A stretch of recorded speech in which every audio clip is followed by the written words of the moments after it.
예, 장군님. 네. 광주입니다. 광주 송정역에 도착했습니다. 광주는 장군님이 사단장을 하셨던 곳이잖아요. 그렇죠. 예. 제가 사단장했던 제 30일 보병 사단에서 간부들 대상으로 강의 요청이 있어서 12년 전에 여기서 이제 사단장을 하고 떠났는데 오랜만에 과거 제가 다녔던 지역을 12년 만에 다시 순찰 한번 돌고 가려고 겸사겸사 내려왔어요. 시대적 유물을 발견했습니다. 그러니까 나 세상에 이런 공중전화가 다 없어진 줄 알고 멀리서 보고는 이게 무슨 흡연하는 그 박스인 줄 알았는데 보니까 공중전화가 있네. 기기도 안 바뀌었어요. 옛날 그대로예요. 그러니까 반갑구만. 콜렉트콜에서 그 잠깐 주어지는 그 1, 2초 사이에 누구다 하고 긴급하게 얘기를 해줘야 되잖아요. 그렇지. 근데 이제 진짜 굴욕은 수신자 부담인데 예. 상대방이 끊어버리면 진짜 굴욕이죠. 요즘같이 뭐 돈 많이 요즘같이 좀 보급이 많을 때는 괜찮은데 6.25 전쟁 중 한 병사가 이승만 대통령에게 죽어가는 장병들을 위해 성직자를 보내달라는 애끓는 글을 보내 군종활동이 시작되었다. 여기는 제31 보병사단 충장 성당입니다. 휴일날 우리 장병들하고 군인 가족들이 여기 와서 이제 미사를 봉헌하면서 신앙을 돈독히 하고 자기 또 인생 살아가는데 좀 고민해야 될 것들 이런 것들을 이제 정리하고 하는 그런 종교 시설인 거죠. 인생관, 사생관 정립 등 신앙 전력화를 도모하는 것이 군종활동 목적 중 하나다. 교육관이라 그래서 장병들이 미사 끝나고 나면 간단하게 뭐 차 한 잔 마시고 초코파이 먹고 이제 이러는 장소였는데 보시다시피 너무 작아갖고 비가 오거나 그러면 밖에서 이제 비 맞고 이러니까 이게 무슨 방법이 없겠는가 하고 고민을 하다가 새로 지었어요. 교육관을 크게. 저 건물인데 공간이 뭐 놀고 있는 땅이고 다 부대 땅이니까 그걸 이제 이쪽으로 줘갖고 장병들이 사용할 수 있도록 이제 교육관을 지어갖고 저 안에서 이제 병사들이 휴식도 하고 뭐 필요한 강의 같은 것도 듣고 이렇게 이제 해놨는데 12년 만에 여기를 들어보네. 강요에 의한 종교활동이 헌법재판소까지 갔었는데 종교의 자유가 보장되는 자발적인 종교활동이 정착되길 바란다. 이게 옛날에 길가에 있었는데 이쪽으로 옮겼네.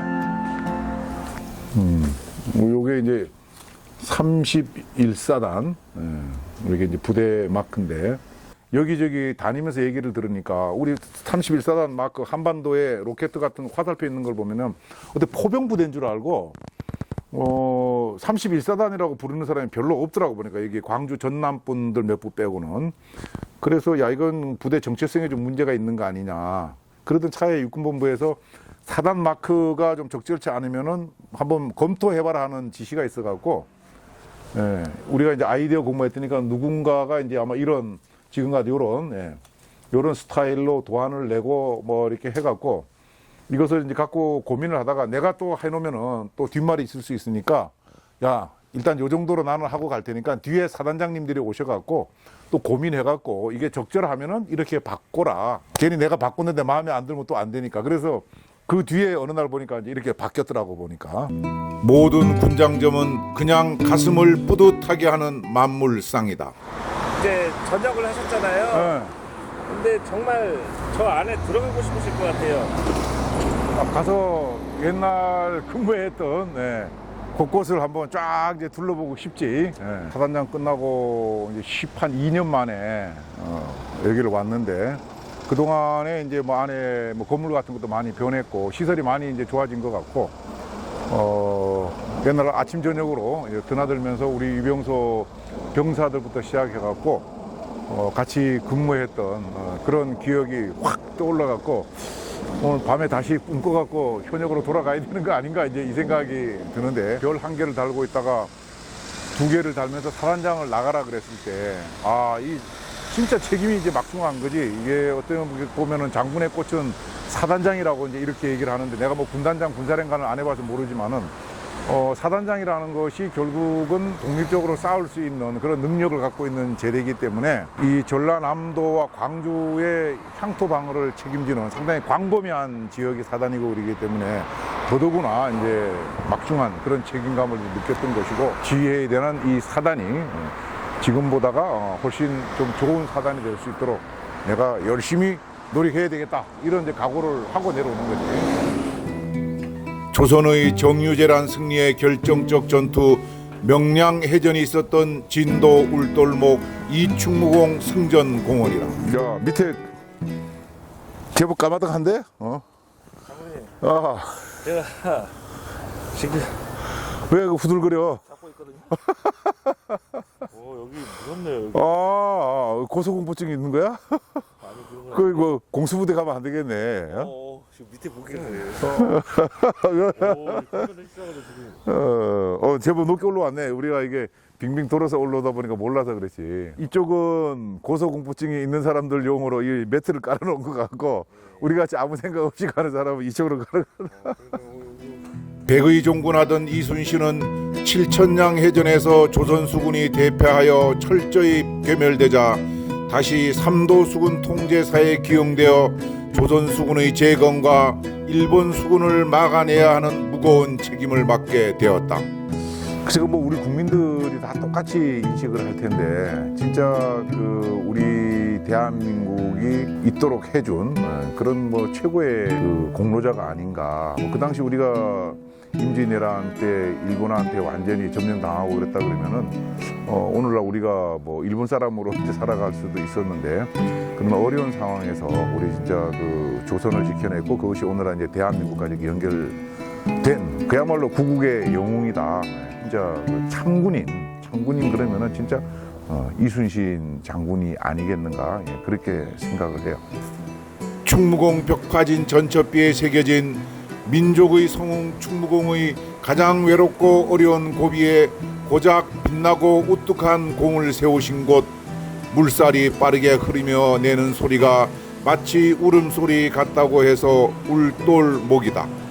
지금 이 스카이워크가 생겨서 나도 이 위로는 처음 올라보는데, 이 울돌목이 달리 울돌목이 아니구만. 울돌목이 바닷물이 운다 그래서 울돌목 이렇게 하는데, 물이 뭐 이 정도로 빠르니까.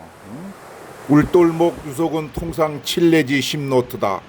오해선 새끼분에는 회오리 치는 거센 물살 앞에 맥없이 무너지고 이순신 장군은 민족의 성웅이 되었다. 서해안의 대표적인 드라이브 코스 백수해안도로를 따라 걷다가 영광굴비와 최초 불교 도래지로 유명한 법성포 인근 영광대교 위에서 발길을 멈추고 12년 전 생사고락을 함께한 전우들을 생각한다. 여기 내가 그 사단장 할 때 한 번은 휴가를 간다고 가다가 그 익산 휴게소에 들렸는데, 나는 사복을 입고 있었는데 화장실에서 31사단 마크 있는 병사를 만나갖고 같이 용분 보면서 어디 가세요? 그러니까 이제 휴가 간다고. 그 병사는 내가 누군지 모르니까. 그래 어떻게 내가 사단장이다 이렇게 얘기를 했더니까 이제 경례를 하고, 그리고 무슨 휴가를 가냐 그러니까 사단장님 휴가를 간다는 거지. 그 뭐냐 그랬더니까 그 병사가 여기 어디 그 레이더 기지에 이제 근무를 하면서 찾기 쉽지 않은 조그만 배가 들어오는 거를 평상시 연대장이 훈련을 잘 시켜갖고 그 병사가 또 훈련을 잘 했던 거지.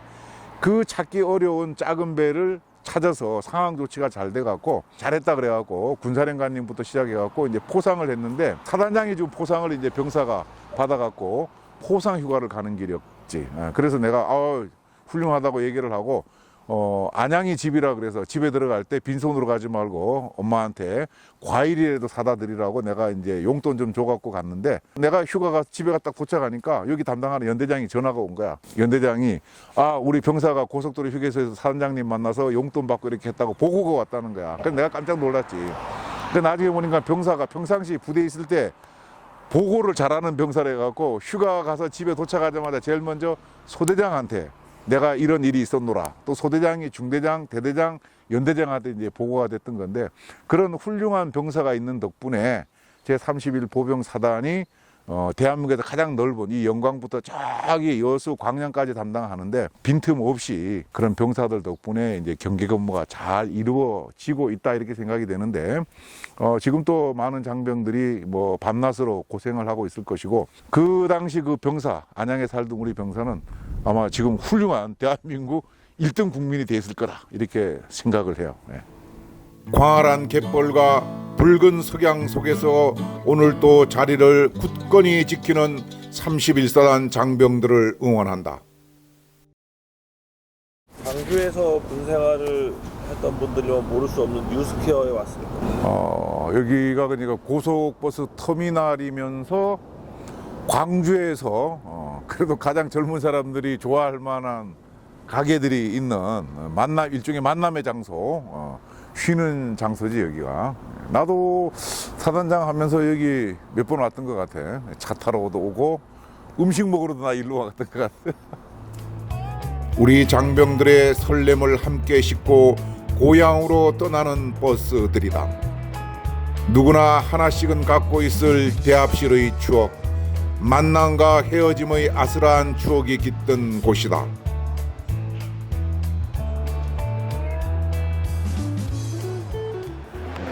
이 뉴스퀘어 하면은 또 이 광주의 또 광주고속 광주고속 금호그룹 출발점이 됐던 포드형 차량, 이게 그 당시 차량인지는 모르겠는데 그 금호그룹이 포드 차량 2대 택시를 갖고 처음 운수업을 시작했다 그러니까 엄청난 미녀가 그 당시에는 우리 비행기를 탈 기회가 별로 없었으니까 고속버스 타면은 이 안내양 누나들이 위층에는 무엇이 기다리고 있을까 하는 기대감으로 한 공간에서 또 다른 공간으로 이동하기 위해 에스컬레이터에 오른다.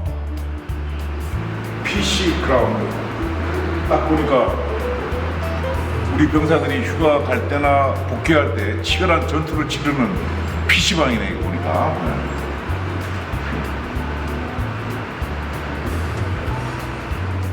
생명을 구하기 위한 헌혈의 집도 있고 대형 서점도 있다.